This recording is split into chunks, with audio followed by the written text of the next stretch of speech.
Welcome back to this video. In this video, I'll show you on how to transfer airtime from one MTN to another MTN line. So let me show you how. But before we dive into the tutorial, if you find this tutorial useful and you are very new to this channel, remember click on that subscribe, turn on the notification bell for more useful tutorial like this. So with that being said, let's get started. Very first thing you need to do is open up your dialer.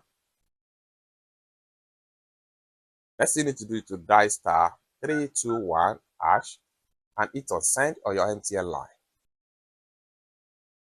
Next thing you need to do is click on here and enter one. Then click on send. Next thing you need to do is to click on here and enter one. Then click on send. Enter the receiver phone number right here.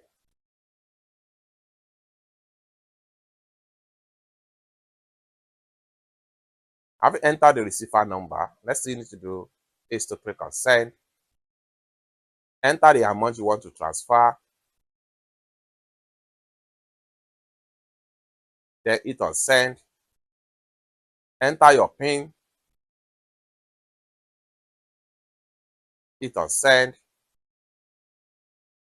Then you will receive a message like this. Yellow, you have gifted 200 naira to this number. So what you need to do is to simply hit on OK right here. It's that simple. For more tutorial, tips and tricks on how best to use your MTN line, consider to subscribe. Thank you so much for watching, and I hope to see you in my next video. Bye for now.